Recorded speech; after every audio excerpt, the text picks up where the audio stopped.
Bonjour à toutes et à tous, bienvenue sur Grand Lille TV en ce jeudi 7 juin. Ravi de vous retrouver pour une nouvelle édition du journal de la rédaction. On va démarrer bien sûr comme d'habitude par vos prévisions météo.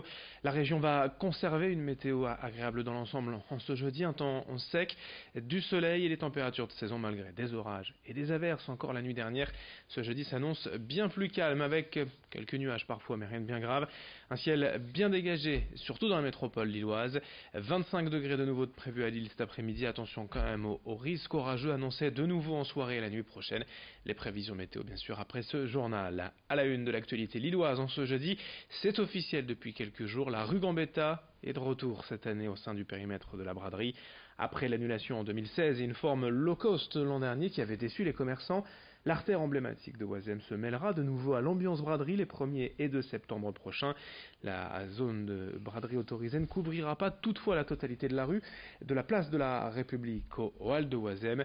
Les points de sécurité et de contrôle seront particulièrement nombreux car la rue Gambetta dispose de plusieurs voies adjacentes, mais pour les commerçants l'essentiel est acquis. La braderie est de retour. Brieux-Gorchy est allé recueillir les sentiments des commerçants rue Gambetta. Ça amène du monde et bon, nous vendons aussi bien des machines neuves, des occasions et forcément, bon, le monde, ça permet de découvrir quand même les commerces. Ça manquait beaucoup dans la rue en Gambetta. Alors nous sommes très contents. Ça va permettre de faire revivre un peu la rue, la refaire bouger et puis les clients sont super contents et satisfaits. C'est un moment important où on travaille aussi en famille. Puisqu'on a nos enfants, cousins, cousines qui viennent toujours nous donner un coup de main. Donc c'est aussi une tradition familiale pour la braderie. Hier, les salariés de la société Jean Cabi à Saint-André-les-Lilles attendaient le verdict du tribunal de commerce de Lille Métropole et après 3 reports, cette audience devait être la dernière, mais les salariés ayant quasiment réussi à retrouver un repreneur sont parvenus à négocier un ultime délai. 20 millions d'euros ont déjà été réunis pour la reprise de la société, mais il manque encore 3,5 millions, une somme que pourraient apporter les banques ou même la vente du terrain de l'usine à Saint-André, laquelle est devenue obsolète et un frein à la productivité. Le tribunal a donc donné 3 semaines aux salariés pour valider ce plan de reprise, mais notez tout de même qu'à terme, 80 des 240 salariés devront quitter l'entreprise via un plan de départ volontaire, d'où un sentiment mitigé quand même des salariés hier. L'un d'entre eux au micro de Vincent Vieillard. Non, parce que, et nous les comprenons, ça fait depuis le mois de décembre que nous travaillons en dégradé, que nous travaillons la peur au ventre. Tous les jours, ça fait déjà plus de 3 jugements que nous avons eus. Et à chaque fois que nous allions au tribunal, nous ne savions pas si jamais nous allions être liquidés ou si nous allions encore avoir un sursis. Donc les salariés, mettez-vous à leur place. Et là, on leur avait dit, c'est le dernier. On a eu la chance d'avoir parce que comme le montage est presque terminé, il est quasiment terminé le montage. Donc les juges ne veulent pas non plus mettre 240 personnes dehors. Et ils ont raison. L'actualité est décryptée par la rédaction de Grand Lille TV depuis plusieurs jours. Les députés débattent d'un projet de loi dont beaucoup de mesures font polémique. 1 minute pour comprendre la loi Élan, évolution du logement et aménagement numérique avec Estelle Dargent. 1 minute pour comprendre.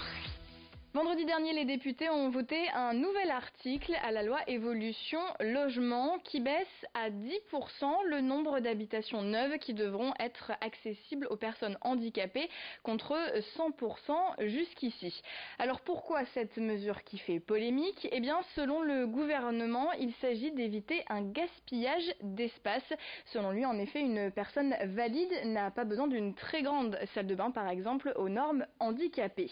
Alors les 90% des logements ne devront donc plus être accessibles aux personnes handicapées, mais ils devront être évolutif, c'est-à-dire transformable facilement et à moindre coût pour pouvoir accueillir une personne handicapée.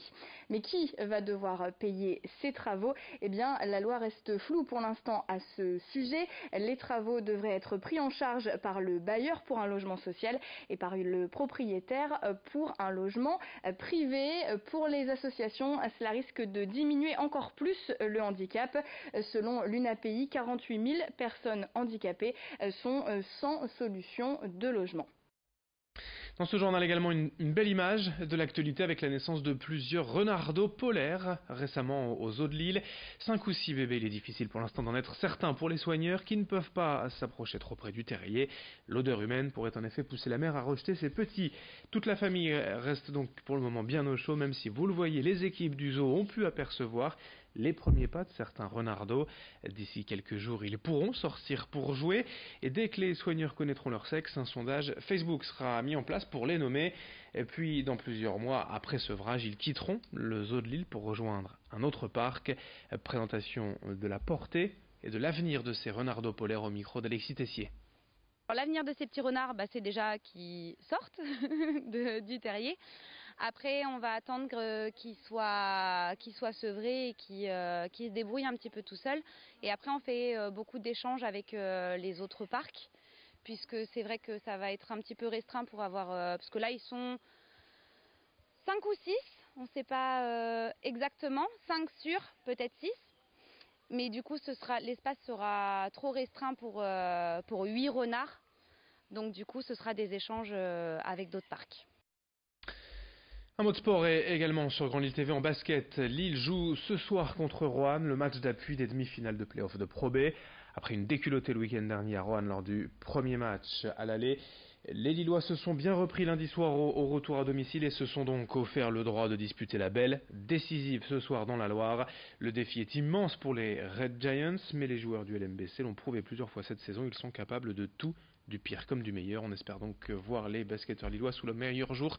Ce soir à Roanne, le match est à 20h. Pour finir cette édition, Eric Coloco et ses danseurs sont de retour pour un nouveau flash mob ce samedi au centre commercial V2 à Villeneuve-d'Ascq. Souvenez-vous, l'année dernière, leur vidéo avait déjà fait un carton. Plusieurs millions de vues sur Internet pour ce nouvel événement. Entre 120 et 150 personnes vont participer au show. Les niveaux et les âges sont très différents puisque la plus jeune danseuse n'a que 8 ans, quand la doyenne, elle, en a 65. Cela fait 4 mois qu'il répète la chorégraphie intitulée le Madison Funk by Eric Coloco. Nous avons suivi hier l'entraînement des plus jeunes sous les consignes pointilleuses du coach. Avant la danse elle-même, le flash mob, ce samedi après-midi dès 16h au centre commercial V2 à Villeneuve-d'Ascq. On en reparlera dans nos prochaines éditions. Il est déjà temps de passer aux prévisions en météo. C'est la fin de ce journal sur Grand Lille TV. À suivre donc la couleur du temps, ce devrait être bleu et ensoleillé aujourd'hui. Très belle journée à toutes et à tous, ensemble évidemment sur Grand Lille TV.